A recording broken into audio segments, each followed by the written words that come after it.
One Snowy Night by Nick Butterworth. It's cold in the park in winter, but Percy, the park keeper, doesn't mind.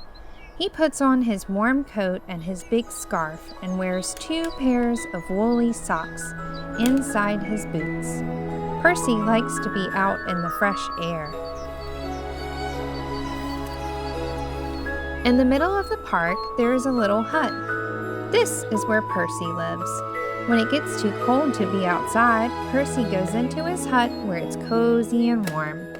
The animals who live in the park all know Percy's hut. Every day, he shares his lunch with them. One winter's night, it was so cold it began to snow. Great big snowflakes fell past the window of Percy's hut. "Brrr," said Percy. "I think I'll get an extra blanket tonight." He made himself some hot cocoa and got ready for bed.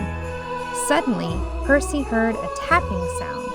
There was somebody at the door. Now who could that be at this time of night, thought Percy. He went to the door and looked outside. There on the step was a squirrel. It looked very cold and miserable. "I can't go to sleep, Percy," said the squirrel. "My bed is full of snow." "Oh dear," said Percy. "Never mind, I've got plenty of room for 2. The squirrel snuggled down next to Percy and soon began to feel warm. Knock, knock. It was the door again. Now, who can that be? Thought Percy. Standing outside were 2 shivering rabbits. "It's freezing," said one rabbit. "We're frozen," said the other. "Come in and warm up," said Percy. The rabbit squeezed into the bed next to Percy and the squirrel. There wasn't much more room. "Could you face the other way?" Percy asked the squirrel. "Your tail is tickling my nose."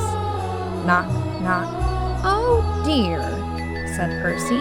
"Now there's someone else at the door." It was a fox. He looked very cold and hungry. "Can I come in too?" he asked. Percy scratched his head and thought for a minute. "Well, if you promise to behave," he said. "I promise," said the fox, and he squeezed into bed next to all the other animals. Bump! Oops! The squirrel fell out. "Who did that?" said the squirrel crossly. Knock, knock, knock. "Good gracious," said Percy. "It's the door again." This time, Percy had quite a surprise. There on the doorstep was a badger, 2 ducks, a hedgehog, and a whole family of mice. And they all wanted a bed for the night, too. Poor old Percy, and poor old Percy's bed. The animals pushed and shoved and rolled around the bed, but there just wasn't enough room for them all.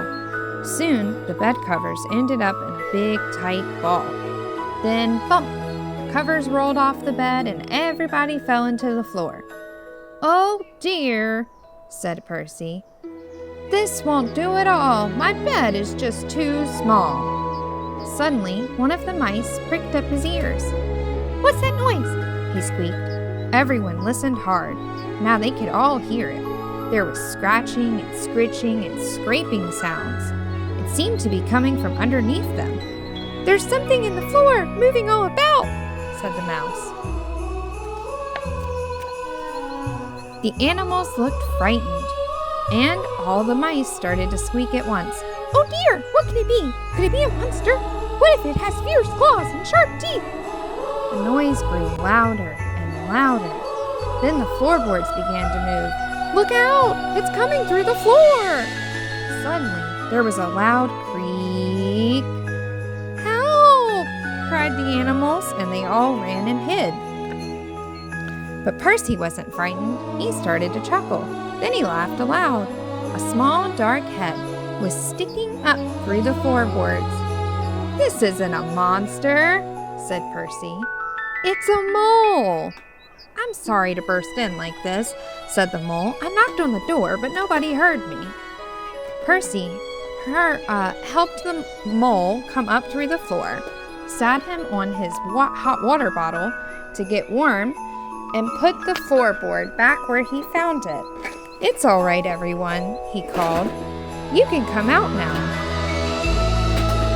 But nobody moved, nobody stirred, nobody wanted to come out. The squirrel was tucked away in the pocket of Percy's dressing gown. The hedgehog was in his coat. The fox, the rabbits, the badger, and all the ducks were safely hidden away. The mice themselves had squeezed into Percy's slippers. Everyone had found a cozy bed. "Well, I never," said Percy. Percy yawned and snuggled down in his own bed once again. "That's better. Now we've got room," he said, "and a little to spare for a mole." The end. The Mitten by Jan Brett.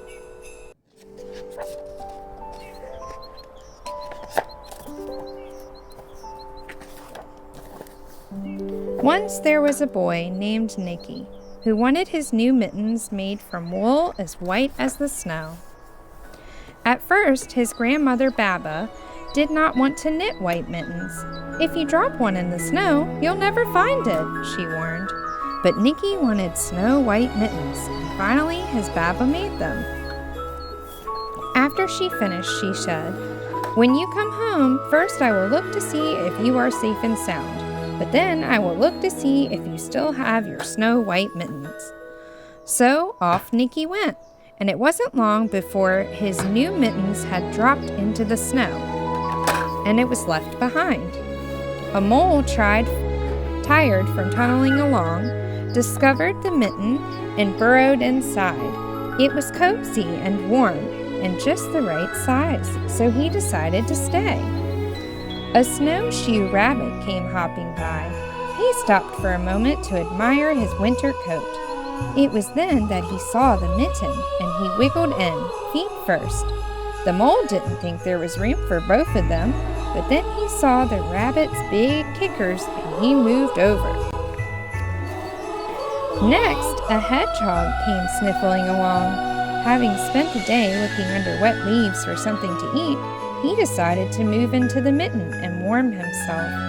The mole and the rabbit were bumped and jostled, but not being ones to argue with someone covered with prickles, they made room. As soon as the hedgehog disappeared into the mitten, a big owl, attracted by the commotion, swooped down. When he decided to move in also, the mole, the rabbit, and the hedgehog grumbled. But when they saw the owl's glinty talons, they quickly let him inside. Up through the snow appeared a badger. He eyed the mitten and began to climb in. The mole, the rabbit, the hedgehog, and the owl were not pleased. There was no room left, but when they saw his diggers, they gave him the thumb. It started snowing, but the animals were snug inside the mitten. A raft of warm steam rose in the air, and a fox trotting by stopped to investigate. Just the sight of the cozy mitten made him feel drowsy. The fox poked his muzzle in. When the mole, the rabbit, the hedgehog, the owl, and the badger saw his shiny teeth, they gave the fox lots of room inside. A great bear lumbered by. He spied the mitten all plumped up. Not being one to be left out in the cold, he began to nose his way in. The animals were packed in as tightly as could be, but what animal would argue with a bear? The mitten swelled and stretched, and it was pulled and bulged to many times its size, but Baba's good knitting held fast. Along came a meadow mouse, no bigger than an acorn, and she wriggled into the little one space that was left and made herself comfortable on top of the great big bear's nose. The bear was tickled by the mouse's whiskers and gave an enormous sneeze. Achoo! The force of the sneeze shot the mitten up into the sky and scattered all the animals in all directions. On his way home, Nicky saw the white shape in the distance. It was his lost mitten silhouetted against the blue sky. As he ran to catch his snow-white mitten, he saw Baba's face in the window. First he looked to see if he was safe and sound. Then she looked to see that he had his new mittens. And he did. The end. Owl Moon by Jane Yolen and John Schrobinger.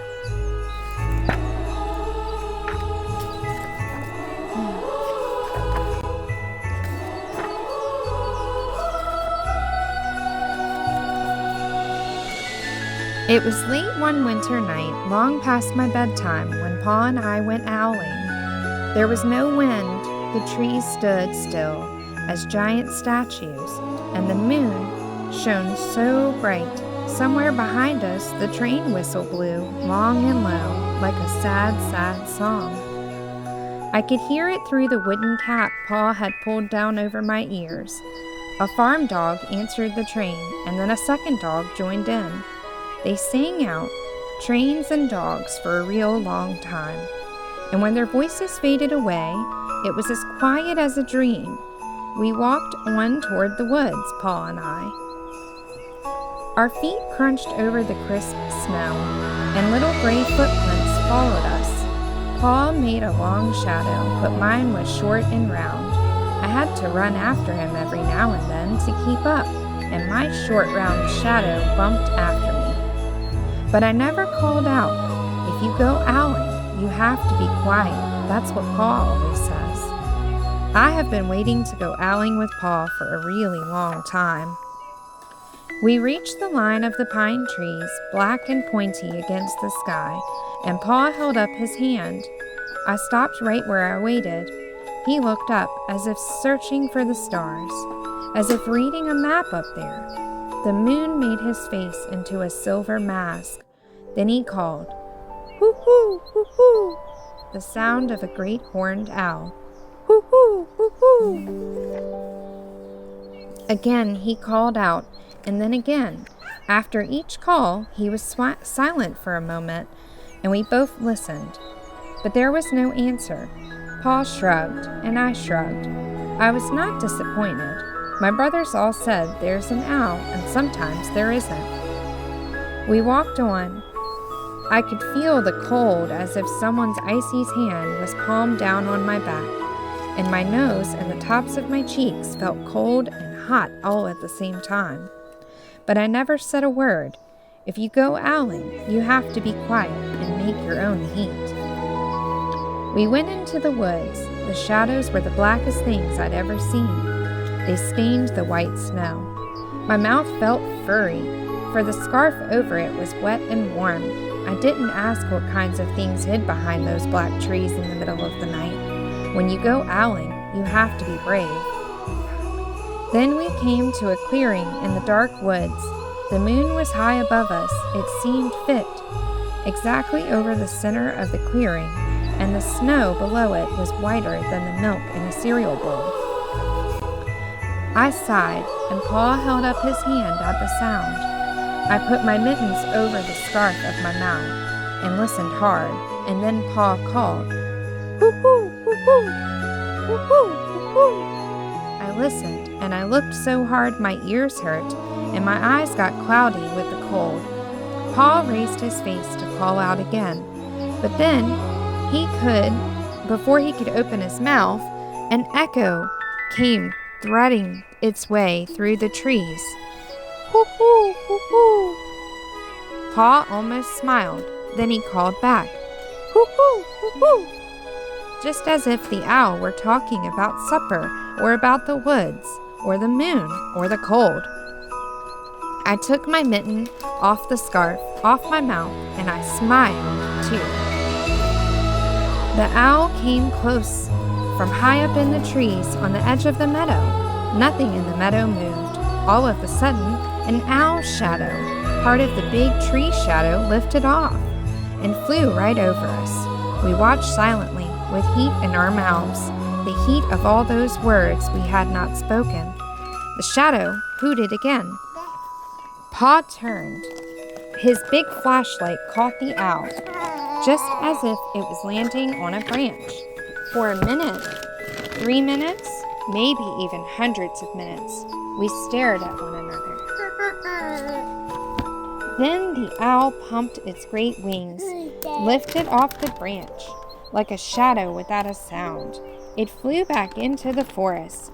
"Time to go home," Pa said to me. I knew then I could talk. I could even laugh aloud. But I was a shadow as we walked home. When you go owling, you don't need words, or warm, or anything but hope. That's what Pa says, the kind of hope that flies on silent wings under a shining owl moon. The end.